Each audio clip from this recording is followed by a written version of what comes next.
When Russia launched its invasion of Ukraine, few expected that a nation smaller in size, outnumbered in tanks, and outgunned in artillery would survive the first few weeks.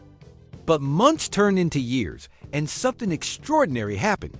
Ukraine didn't just survive, it adapted, it innovated, it transformed the battlefield into something Russia had never seen before. Out of burned metal, shattered cities, and captured scrap came a new symbol of defiance: the so-called Mad Max vehicles. Improvised war machines that look chaotic, but fight with terrifying efficiency. These aren't factory-built armored beasts or billion-dollar Western marvels. They're civilian trucks, farm tractors, and pickup vehicles reborn in garages and barns, modified by mechanics, welders, and soldiers, with a single goal: to hunt and destroy. When supplies were limited and resources scarce, Ukraine turned desperation into invention. Ordinary workshops became production lines. Farmers became engineers. Scrap metal became armor. The first of these vehicles rolled out quietly, a pickup fitted with a heavy machine, gun and homemade armor plating welded from door panels. But the idea spread like wildfire. In towns and villages across Ukraine, new versions appeared: dune buggies with anti-tank missiles, vans with rocket pods, 4x4s equipped with drone launchers. What Russia called chaos, Ukraine called creativity. These makeshift machines soon earned a name on the battlefield: technicals, a term borrowed from desert wars in Africa, now reborn in Europe's heart.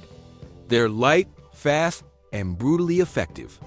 While Russian convoys rely on heavy armor and long logistics lines, these mobile war rigs strike and disappear before retaliation even begins. One moment a convoy appears safe. The next, a missile arcs out of nowhere. A flash, a roar, and another Russian tank burns on the horizon. These vehicles don't just fight, they humiliate. They prove that power isn't measured by weight or steel, but by adaptability. Imagine a small pickup painted camouflage green, bouncing across muddy terrain, its gunner gripping a mounted Stugna-P anti-tank launcher, eyes locked on a Russian column. Within seconds, the missile is away, the vehicle spins, vanishes behind cover, and another piece of Russian armor is turned into twisted metal. Every hit, every strike, tells the same story: Ukraine's ingenuity versus Russia's rigidity. In makeshift garages from Lviv to Kharkiv, volunteers work day and night. Some weld armor plates scavenge from destroyed vehicles. Others install infrared cameras, radio antennas, and radar detectors. There's no manual, no blueprint, only necessity. Western parts mixed with Soviet relics.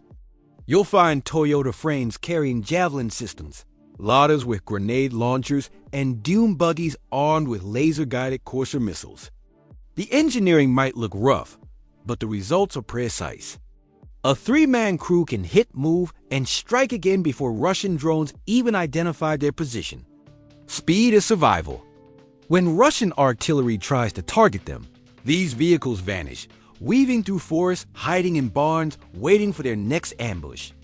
To counter, Russia deploys drones, thermal cameras, even attack helicopters, yet none can guarantee safety. Because Ukraine's Mad Max creations are unpredictable. They break the rules of warfare.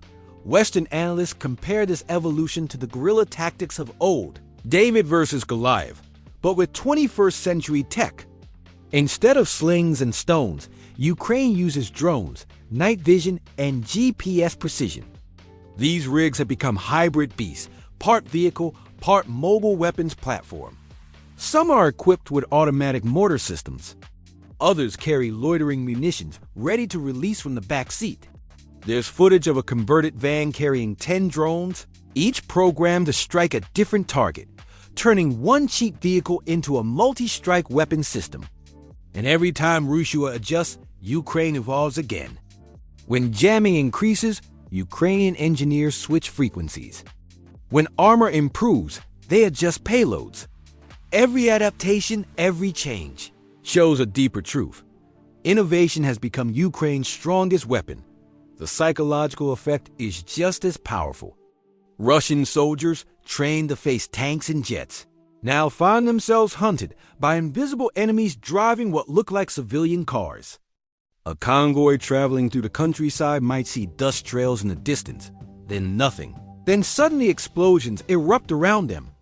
The enemy they fear most isn't always a jet or missile. It's a speeding pickup with the courage of 3 men and the accuracy of a precision system. Reports from the front describe confusion in Russian ranks, units retreating from small ambush, supply lines broken, morale sinking. For them, it's like fighting ghosts, fast, silent. Deadly ghosts on wheels dot in one striking scene recorded near Kherson. A Ukrainian team in a modified Doom buggy fired 2 missiles within 20 seconds, destroying a pair of armored vehicles before racing back under tree cover. The cost to Ukraine? A few $1,000s in parts. The cost to Russia? Millions in lost equipment and morale. These numbers tell a larger story. War is no longer about who has more. It's about who uses less smarter. For decades, Russia built its identity around heavy machinery, parades of tanks, and massive displays of force. But in this war, flexibility beats size, and creativity beats tradition. The battlefield doesn't care about prestige. It rewards those who adapt faster. Behind these vehicles lies a network of innovators, engineers, students, and veterans, all contributing ideas. Some design blueprints on laptops. Others share 3D printed components. Crowdfunding campaigns raise money to buy tools, batteries, and steel sheets. It's a national movement of ingenuity, a fusion of high-tech and homemade courage. Ukraine's defense industry has evolved into an ecosystem, from drone software developers to mechanics, welding frames in rural garages. Together, they've turned necessity into superiority. Western allies watch closely, learning how warfare is changing, not through billion-dollar programs, but through quick thinking and local talent. It's asymmetric warfare redefined.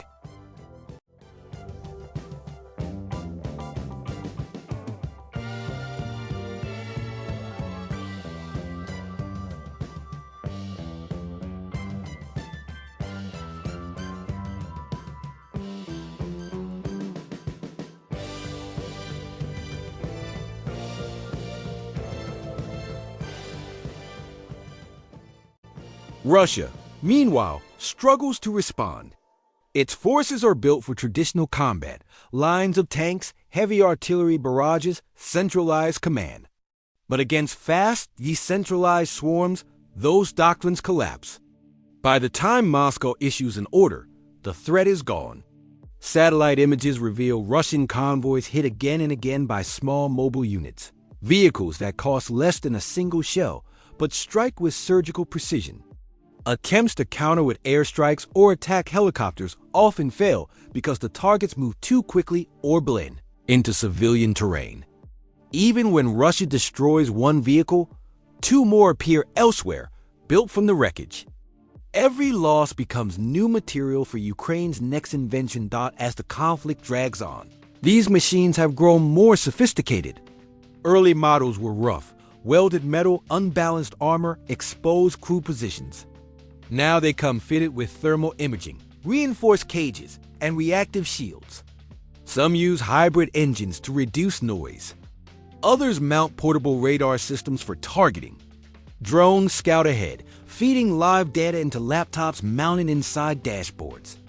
What started as improvised survival has become a modular combat system, each vehicle a self-contained strike platform. They hunt in pairs, communicate by encrypted radio, and move like predators in a digital jungle. And beyond their firepower, there's symbolism.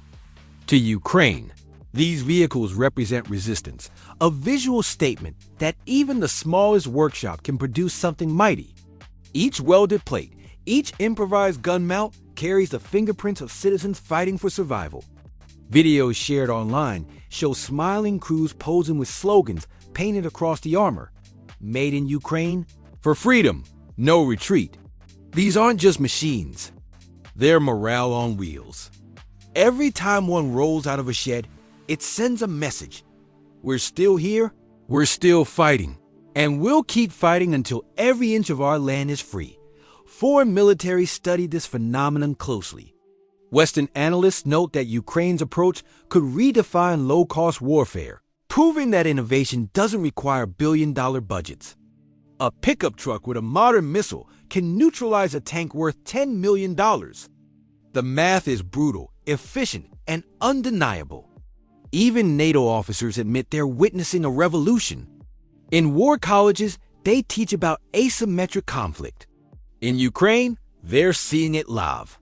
These vehicles are the blueprint for future armies: fast, cheap, lethal, and adaptable. The impact on Russia's strategy is severe.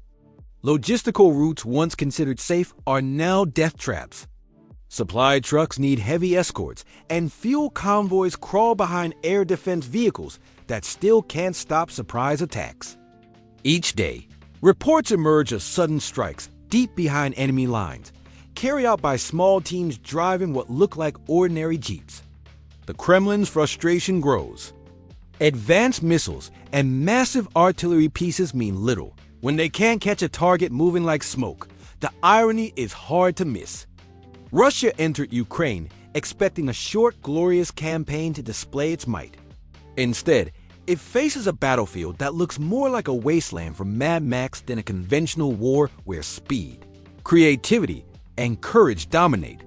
The old order of tanks and heavy armor is being outpaced by mobility and brains. Every destroyed Russian column is not just a tactical loss, but a symbolic one. Proof that modern war belongs to those who innovate faster. Asterisk. As winter turns to spring and battle lines shift again, Ukraine continues to evolve its war rigs. New models emerge fitted with rocket pods, drone control stations, and even automated turrets. Mechanics test electric versions that produce no engine noise, perfect for night raids. Drones now coordinate directly with these vehicles, guiding them through enemy terrain and identify high-value targets. The synergy between man and machine, between soldier and engineer, is blurring the line between army and workshop. Russia tries to mock these contraptions, calling them junkyard toys, but each toy costs them another tank, another outpost, another defeat. Propaganda can't hide the smoke columns rising from destroyed convoys. For Ukraine, each successful strike fuels confidence. For Russia, it deepens the wound. Military analysts predict that even if peace comes, the lessons of these Mad Max vehicles will echo for decades. Future armies will design around agility and adaptability, traits born in Ukrainian fields and garages. Asterisk. At its heart, this story isn't just about machines. It's about mindset.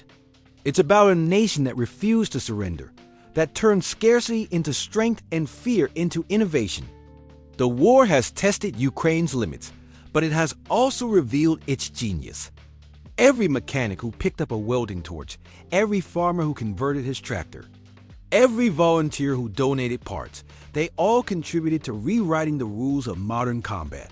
Today, as the smoke drifts over ruined battlefields, these improvised machines roll on, dusty, dented, and unrelenting. They move through shattered villages and open plains, symbols of defiance against overwhelming odds. Russia can deploy tanks, missiles, and jets, but it still can't fight off imagination.